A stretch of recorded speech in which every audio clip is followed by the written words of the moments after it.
Hello, and welcome to another episode of Untraditionally Traditional, a podcast with me, Brittany Duncan, a millennial homemaker. Join me each week as I share all the things I've learned that make keeping your home, garden, and life running smoothly, all while working. If you are enjoying the podcast, please be sure to subscribe in your favorite podcasting app so you get the episodes downloaded straight to you every Monday. Now, on to today's episode. Hello, and welcome back to another episode of Untraditionally Traditional, a millennial homemaker. This is your host, Brittany Duncan, coming to you the Monday before Christmas. If you're like me, you may be working on last-minute work projects, hoping to truly take some time off during the holidays with family, or wrapping gifts, making last-minute homemade treats to rein in the holiday. Wherever this episode finds you, even if you are catching up in the new year, welcome. Today I want to talk about Hostess or Surcee gifts. I like the term Surcee gifts, but I don't hear it much since moving away from the South. For those unfamiliar, a Surcee gift is, quote, a Southern U.S. term for a small, thoughtful, unexpected gift given just because or thinking of you reasons. Not for a special occasion, emphasizing the sentiment over the cost and stemming from the Scotch-Irish, roots, meaning surprise, bringing a little unexpected joy. How cute is that? Hostess gifts typically imply the person is hosting you, which I guess often is like when a Surcee gift would be given to, but like maybe you're meeting a friend for coffee and they're not hosting you, but you still want an opportunity to give them a little just because gift. So I'm going to share with you some ways I like to give Surcee gifts. Whether homemade and like more or less free gifts or low-cost gifts you can keep in your back pocket or gift drawer or closet. But before I get into that, I want to share my favorite things of the week, starting with quiche. I think quiche is seriously underrated. It can be for breakfast, lunch, dinner, dressed up with a simple fruit or side salad. It's delicious. It's inexpensive to make. I have a standard quiche recipe, which I say recipe, it's more of like a rough recipe in my head rather than an exact science. But basically, I start with the quiche fill, which for us is typically ham. I cube that, leeks, which I thinly slice, and sweet peppers. I brown the ham in a Dutch oven, and then I add in those veggies until soft. And I will make enough for at least 2, if not 4 quiches. And I don't always make the full pies. Sometimes I'll just freeze that meat and veg mixture, which I call the quiche fill, in 2-cup containers. And then when I want to make a quiche, all I have to do is thaw one of those containers, mix in 6 to 8 eggs, a little bit of cheese. In terms of cheese, I like to do a mix of cheddar and feta because I like the saltiness that the feta brings, a little bit of bite, but then cheddar is like a classic. If you want to make it super easy, you can just buy a crust, but I will also link in the show notes a super easy pie crust recipe that I use that's in the food processor. It takes like 5 minutes to make. Same with the quiche fill.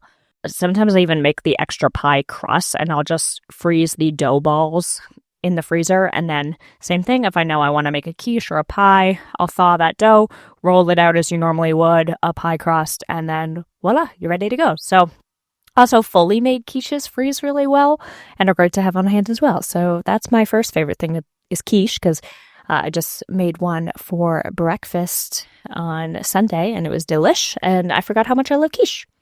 Second favorite thing of the week is thrifting for clothes that fit for maternity. If you've been following the podcast or my Instagram, Untraditionally Traditional Pod, you know that I love a good thrift find, and as my baby bump grows, it's getting harder and harder to get dressed from my closet staples. So I've been turning to the thrift store to buy clothes that are a size or 2 larger than I typically need, and it's so much cheaper than buying maternity clothes that I won't wear again after pregnancy. I have personally found as a high-waisted jean girly that I can wear low-rise jeans instead of maternity jeans because they button below the bump and therefore they fit. And so I found a great pair. I think they were like $7 at the thrift store, and these have been my go-to when I'm not wearing some kind of legging. And then because it's winter, I've also been thrifting sweaters. A lot of my normal sweaters are like too tight, or they're like a crop cut, which with the low cut jeans leaves a not very cute bit of my bump sticking out of the bottom of the sweater, if you know what I'm saying. So I have been thrifting some looser or longer sweaters to get me through winter while being pregnant. And honestly, I think I'll be able to wear a lot of them even post-pregnancy. But even if I don't and I redonate them, it's not a ton of money invested, like so much less than I would spend if I were buying maternity-specific sweaters new. So yeah, my third thing is kind of along that same theme, and that's buying baby clothes secondhand. There's a really great store here in Boise called Kid to Kid, which is a chain, so you very well may have another one in your city.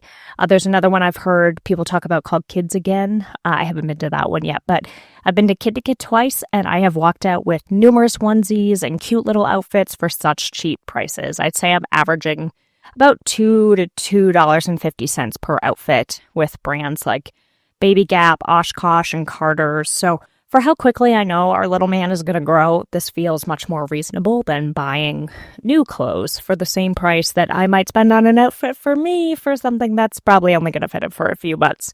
So I have been loving that. And that rounds up my favorite things. And we can get into the main episode talking about homemade and low-cost Surcee gifts. I'm going to start with homemade gifts, specifically talking about like food gifts, because I love a food gift. Some of my favorite go-tos are Ina Garten's Spice Pecans. I'm going to link the recipe in the show notes. They're super easy to make. They're delicious. They are great to give during the holidays, especially reasonable if you get the like large bag of pecans from Costco. I love the Bon Moment preserves, mainly because I like to reuse the jars. I mean, the preserves are great, but they have that cute red and white gingham lid. And so I save the jars, and then at the holidays or really any time of year, you can fill them with these nuts, add a cute ribbon, voila. But if you don't have those preserves, you can also just use like a cute mason jar.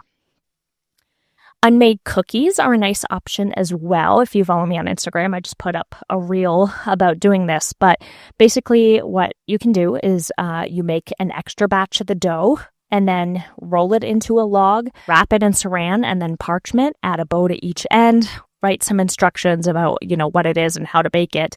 And then you can keep these like cute little packs in your freezer. And they're a great grab-and-go gift that your person you're giving it to could use at their convenience. All they do is simply thaw, slice, and bake as directed on your card. Cheese straws are another great gift. And the dough, you can do that same technique. Or even like a compote butter, I was thinking, if you softened, get a good high-quality butter, soften it, and then you can do like different mix-ins for like savory and sweet, and you could make a little like butter gift of different compote butters, which would be really sweet as well. But cheese straws, my mom and I love Ree Drummond's recipe, also going to be linked in the show notes. She has a few recipes for cheese straws. I prefer the ones that I'm going to link. Not the ones with puff pastry, but the ones you would typically pipe. But my mom figured out a few years ago that you can actually just like roll this dough and then slice and bake them. And instead of straws, you have little like cheese coins or crackers, which are just as good. And you have the added benefit of being able to wrap the dough just like I described. It's an easy on-demand gift from your freezer. You could also do baking mixes, soup mixes, spice mixes. Again, put it in a cute jar. For food mixes, add some instructions about what they might need to add, whether it's water or milk or, whatever the thing is, and how to actually cook or bake that thing. But you're essentially getting them 90% of the way there with this mix-in. So those are some ideas for food gifts. In summer months, I love to pull from my garden for gifts. We grow fruit, blueberries, raspberries, strawberries, peaches, apricots, cherries, pears.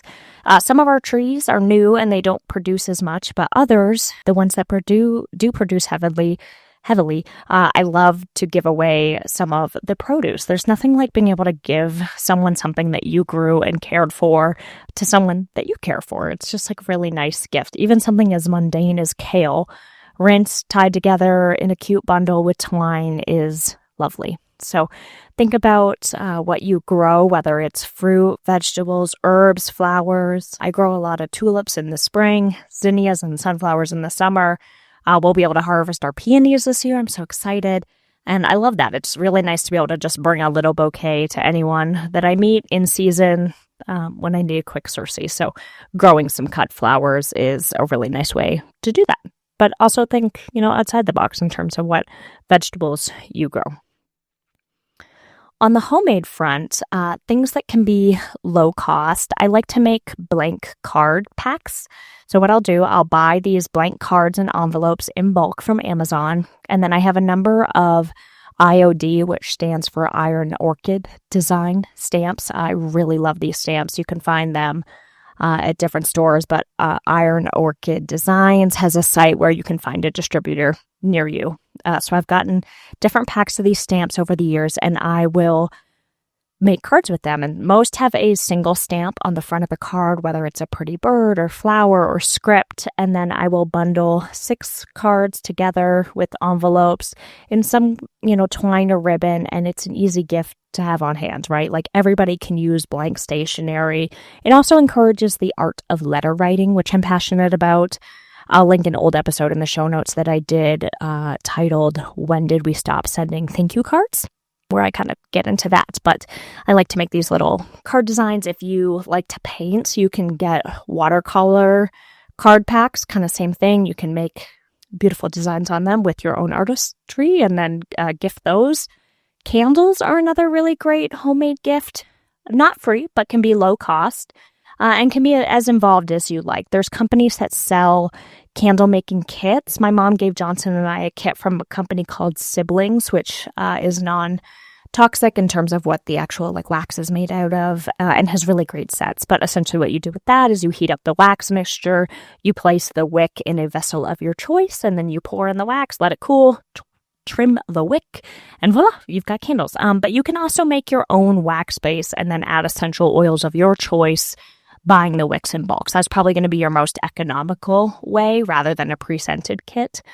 And when I'm at the secondhand shops, I like to keep my eye out for unique vessels that can become cute and unique candles or planters. So like teacups or bowls or McCoy planters are always fun shapes. And there's just a lot of options if you start keeping your eye open for something that you could turn into a candle or planter, which leads me to my next thing that you can do.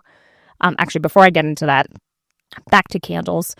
I recommend buying a cheap pot from the thrift store. And when I say pot, I mean a pot you'd put on your stove, because wax can be pretty hard to get out of a pan or pot. I've done it in an Instapot before, which is a little easier, but honestly, just having a dedicated craft pot that you don't care about, that you can heat up wax or anything like that in, that's not your cooking pots, is worth the small investment there. So what I like to do is make a number of candles at once, and then you can store them in your gift area so you've got them on hand when needed. But as I was thinking about how candle vessels and planters are kind of similar, for those of you that have green thumbs, a similar concept that can be done is propagating plants. So I like to keep a bag of potting soil handy, and then, trim your plants that are able to be propagated. And if, all you do, if you need a quick little gift, is you grab one of those propagations that's rooted, fill your thrifted pot with some of that soil, put your little plant baby in there. Houseplants can be expensive and often come in pretty generic pots. So this brings some flair to it. And, the person you're giving it to will think of you every time they see their cute little new green friend. If you're more of I just like to buy something, I don't want to make anything kind of person, I get it. Sometimes it's just easier to have some small things on hand that don't take much of your effort, but are still a really sweet little Surcee gift. Some of my favorites are paper napkins, pretty ones. Always grab those when I see them at reasonable prices, or, cute patterns. For anybody that hosts, it's nice to have if you want something pretty, but not as involved as fabric napkins. So definitely something that they will use.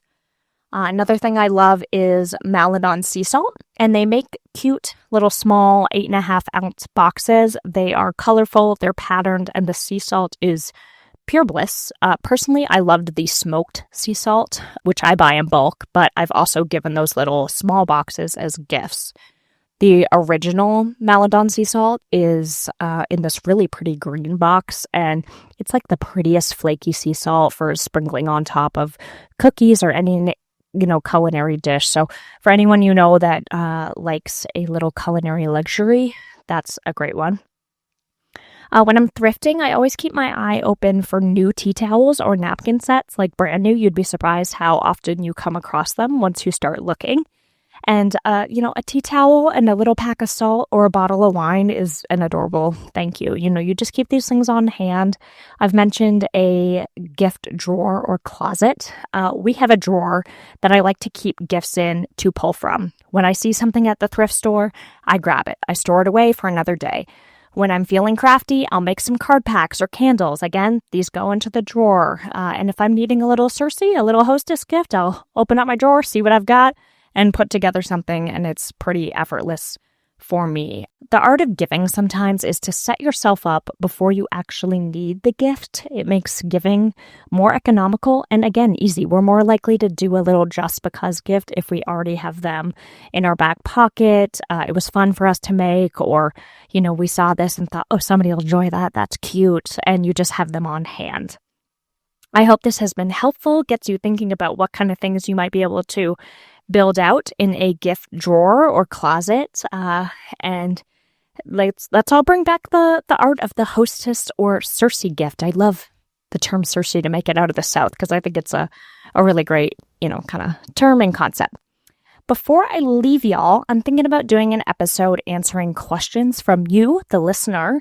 Some of your questions, they might prompt me to do a whole episode on a topic if it's something I can really dive into. Others might be something that I cover in a Q&A type episode. As always, I want to make sure that the content I share on this podcast is serving what you, the listener, want to learn about and hear about. So let me know. I'm a pretty open book. Not to say I have the answers of everything, but message me your questions on Instagram, Untraditionally Traditional Pod. I'll also have a message me link in the show notes. So anything you want to hear about, wondering about, it doesn't have to be a full-fledged idea for an episode. If it's just like a quick question, feel free to message it to me, and I'll probably collect these for the next couple weeks and then start looking at 2026 content and do that Q&A episode. But then I'll probably dig into some concepts that you guys want to hear about. Until next week, happy homemaking, everybody. I hope you have a great holiday. Work in some relaxation.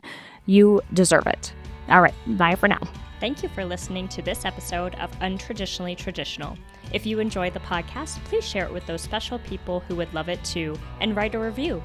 For more tips and photos of my home and garden, follow Untraditionally Traditional Pod on Instagram.